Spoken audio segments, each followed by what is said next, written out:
Assalamu alaikum, j'espère que tu vas bien. Donc aujourd'hui, nouvelle vidéo avec les moyens du bord, comme tu peux le constater, mais ça ne doit pas nous empêcher d'avancer, de faire notre travail. Donc aujourd'hui, nouvelle vidéo sur 5 business à lancer si tu comptes t'expatrier du coup à l'étranger, faire ta hijra. Et ce sont 5 business qui ne vont pas te lier du coup au pays que tu veux quitter et c'est pour ça que tu dois absolument rester jusqu'au bout de la vidéo. Commençons directement avec le premier business. Donc comme tu le sais, quand tu vas vivre à l'étranger, tu dois déjà t'assurer une source de revenus ou au moins déjà avoir une idée de ce que tu vas faire une fois sur place. C'est pourquoi ici, je vais te donner quelques idées, quelques pistes et après ce sera à toi de creuser de ton côté. Mais tu vas voir que parmi ces pistes-là, il y en a qui sont vraiment pas mal. Donc le premier business que je te conseille de lancer, c'est tout simplement le business de freelance. Donc freelance, c'est quoi? Ça veut dire que tu travailles tout seul et que tu vas vendre des services. Donc par exemple, moi c'est par là que j'ai commencé. J'ai commencé avec le ghostwriting. Donc j'ai remarqué que des gens avaient besoin qu'on écrive leur post LinkedIn et Twitter à leur place. Et j'ai simplement proposé de faire ça pour les entreprises. Et en retour, je me fais payer par les entreprises. Au début, j'ai commencé maigrement. Donc j'ai signé un premier contrat à 300 euros, ensuite à 600 euros. Et après, c'est monté à 2005, 3000 et même des contrats à 5000 et 9800 euros. Mais ça, ce n'était pas que du ghostwriting, c'était du ghostwriting mélangé à une autre compétence. Mais s'il y a bien une chose que je peux te recommander, vu que je suis passé par là, c'est de te lancer dans le freelancing tout simplement parce que il y a peu de barrières à l'entrée, tu n'as pas besoin de beaucoup de budget, tu n'as pas besoin d'acheter du stock, de faire de la pub en ligne, etc. Donc c'est vraiment un bon business si tu es débutant, tu veux te lancer vite et si tu n'as pas trop de budget à investir pour commencer. Donc c'est vraiment quelque chose qui n'est pas casse-tête, dans le sens où il n'y a pas beaucoup de contraintes, mais par contre, comme tous les business que je vais te citer, il va falloir travailler. Et c'est pas des business où l'argent va venir comme ça sans rien faire, parce que ça n'existe pas tout simplement. Mais ça, tu le sais déjà. Donc dans la vente de services, je t'ai cité le ghostwriting, parce que moi, c'est par là que j'ai commencé. D'ailleurs, j'ai sorti ma toute nouvelle formation qui s'appelle Ghostwriter Academy. On est environ 40 dans la formation. Des gens commencent déjà à signer leurs premiers clients. Donc, je t'invite à rejoindre dans le lien dans la description. Tu pourras nous rejoindre directement et commencer à te former sur cette compétence avec moi dès aujourd'hui. Donc ça, c'est la première option. Donc, continuons dans le freelancing. Qu'est-ce que tu peux lancer d'autre à part le ghostwriting? Donc, dans la vente de services en ligne, par exemple, moi, je sais que je paye des monteurs vidéo. Je sais que je paye un graphiste de site web, par exemple, créateur de site web. Donc tout ce qui est dans la vente de services en ligne, publicité, gestion de la publicité Facebook, tout ça c'est des choses que les entreprises ont besoin et que tu vas pouvoir vendre même si tu es à 20 000 km de ton client du coup. Parce que tout se fait derrière l'ordi. Donc ça c'est la première option et si tu veux en savoir plus, le lien est dans la description. On attaque directement le deuxième. La deuxième option, qui est une très très bonne option, c'est l'import-export. Donc, quand tu vas t'installer dans un pays, imaginons moi qui me suis installé aux Émirats. Donc, aux Émirats, il faut savoir qu'il y a des fans de parfums. Donc, les Émiratis sont des fous de parfums. Il y a des dates, il y a des camis. Qu'est-ce qu'il y a d'autre aux Émirats? Il y a des siwaks peut-être. Donc, il faut penser à, ok, qu'est-ce qu'il y a dans ce pays que je peux amener peut-être en France, en Belgique, en Suisse, et ensuite tu trouves un moyen de transport. Mais ça, c'est le plus simple dans l'équation. Ici, ce qui va beaucoup jouer, c'est de trouver un bon produit qui est demandé et pour lequel les gens sont prêts à donner de l'argent. Donc, comme je vous ai cité, la vente de parfums, de camis ou d'autres produits qu'il y a aux Émirats, par exemple, mais qu'on ne retrouve pas en Belgique ou en France.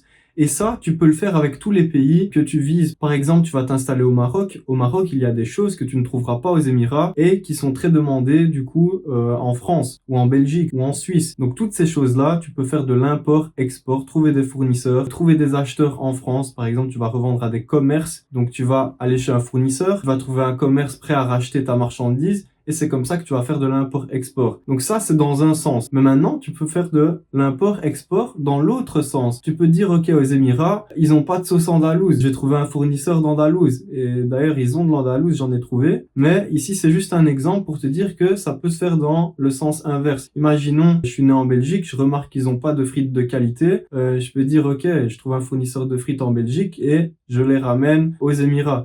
Donc là, c'est très sur le ton de l'humour, etc.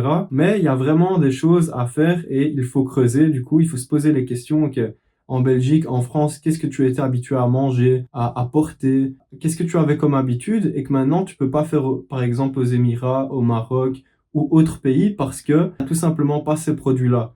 Donc ça, c'est une très très bonne piste à creuser. Passons maintenant à la troisième idée de business à lancer. Et cette idée, elle me plaît parce que je l'ai moi-même testée. Donc pour cette troisième idée de business, on va tout simplement accompagner les gens dans tout ce qui est administratif. Donc toi, tu es venu, tu t'es installé, mais sache que comme toi, avant, il y a plein d'autres personnes qui ont peut-être une tonne de questions sur comment s'installer, des gens qui ont besoin que tu les aides pour les démarches, des gens qui sont tout simplement perdus, qui n'ont aucune info, qui ne savent pas comment faire. Et toi, donc, tu vas utiliser de ton temps, de ton expérience, de tes connaissances et tu peux offrir cela comme service. Tu peux en faire un packaging, par exemple. Tu vas aider la personne de A à Z à ouvrir sa société, à trouver un logement dans le meilleur quartier, à trouver une voiture. Donc, tu vas lui donner tous les bons plans et bien sûr, ton temps, tu peux le facturer ou tu peux facturer tout le pack complet d'installation, entre guillemets. Ça se fait beaucoup aux Émirats. Ça peut se faire sûrement au Maroc et dans d'autres pays parce que, comme dans tous les pays, il faut un peu régler tout ce qui est administratif, avoir un visa, peut-être ouvrir une société. Et quand on vient d'un pays qui n'a rien à voir d'Europe,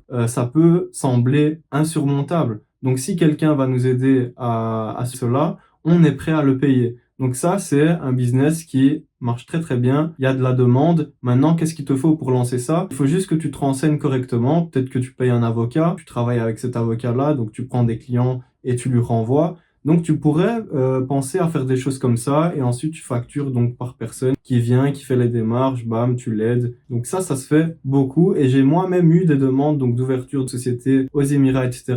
Donc, je sais pertinemment que ça marche. Donc, pour ce quatrième business, on va parler d'e-commerce, donc de boutique en ligne, de la vente en ligne. Mais là, on va pas parler, comme on l'a fait juste avant, d'import-export. Et la différence, c'est quoi? C'est que dans l'import-export, par exemple, tu vas acheter 100 pièces à un fournisseur et tu vas revendre les 100 directement, ou alors tu vas revendre par 10 à des business, par exemple en France, etc. Tu vas écouler tes pièces comme ça. Par exemple, tu vas acheter 1000 pièces, tu as 10 clients, donc 10 entreprises, 10 boutiques de vêtements, par exemple. On va faire un exemple avec des camis. Tu achètes 1000 camis, ok, tu as 10 boutiques qui sont prêtes à te les racheter par centaines. Donc, tu en écoules 100, 100, 100, 100 jusqu'à avoir épuisé les 1000. Donc, tu fais de l'import-export et tu prends ta marge, d'accord? Donc ça, c'est une option. Maintenant, pour l'e-commerce, c'est différent parce que là, tu vas acheter chez le fournisseur et au lieu de vendre à des boutiques qui vont vendre à des clients, toi, tu vas directement vendre à des clients. Donc là, l'avantage, c'est quoi? C'est que tu vas directement prendre la plus grosse marge vu que tu vas vendre au client toi-même. Donc ici, tu ne vas pas faire un travail d'intermédiaire, mais ici, tu devras écouler ton stock tout seul en vendant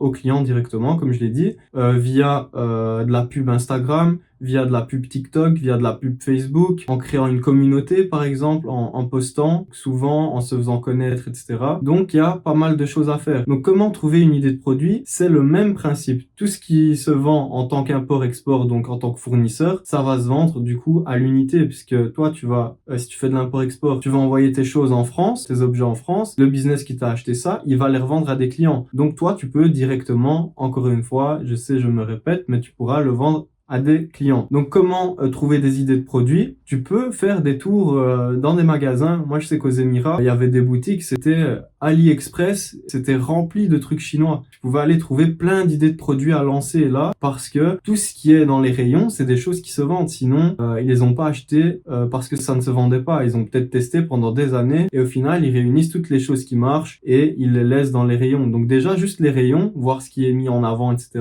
C'est une très très bonne chose pour aller trouver des idées, d'accord? Ce que vous pouvez faire d'autre, c'est d'aller dans des magasins, souvenirs, des trucs comme ça qui vendent peut-être des choses un peu plus locales. Et ça peut être des bonnes idées de choses à lancer en e-commerce. Et pour la cinquième idée de business à lancer, c'est simplement la création de contenu. Mais attention, je te parle pas de devenir influenceur ou de juste créer du contenu dans le vent, on va dire. Je te parle de si tu as une compétence, par exemple, je sais pas, tu es bon en biologie, tu es bon en mathématiques, tu es bon sur l'ordi pour faire X ou Y choses, faire des sites web, etc. Tu pourrais créer du contenu, par exemple sur Instagram, comme je le fais moi-même, ou sur YouTube en ce moment. Tu pourrais créer du contenu autour de ton expertise et ensuite réunir des gens intéressés par cette expertise et ensuite leur vendre ton savoir. Donc ça peut se faire par plusieurs moyens. Par exemple, tu peux proposer du coaching où là, tu vas vendre de ton temps. Imaginons, tu vas dire, ben voilà, mon heure, elle est de 50 euros. Quelqu'un te prend 10 heures. sur un mois, ça fait 500 € le mois. Ou alors, tu peux mettre ça sous forme de formation, tu vas tourner des vidéos, tu vas les mettre en place par exemple sur System.io, Kajabi ou Circle. Et ensuite, quand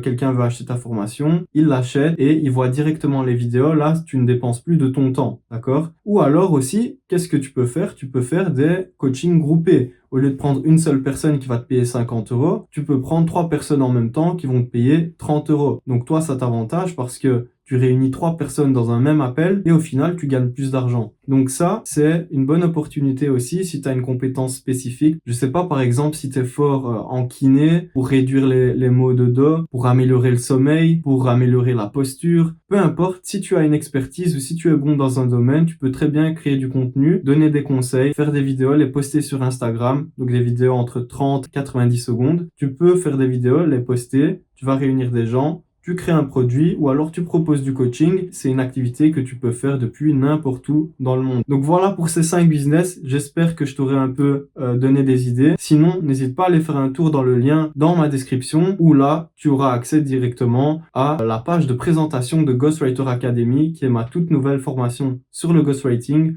On est, comme je te l'ai dit, environ 40. Et pour moi, j'ai commencé par là, donc forcément, je vais dire que c'est l'une des meilleures options. Et c'est aussi ce que les membres me disent, c'est que c'est une option très rapide pour se lancer dans le business et qui demande très très peu de coûts. Donc pour te faire une idée, on a juste à payer un logiciel qui coûte environ 29 $ et tu peux te lancer rien qu'avec ça déjà. Donc on voit déjà que niveau coût, ça n'a rien à voir avec tout ce que tu peux retrouver dans les autres business. C'est pour ça que moi, je te recommande d'aller faire un tour dans le lien dans ma bio. J'espère que tu as aimé cette vidéo. N'hésite pas à lâcher un like et à lâcher un commentaire. C'est toujours bon pour mon référencement. Et on se retrouve dans les prochaines vidéos. Assalamu alaikum.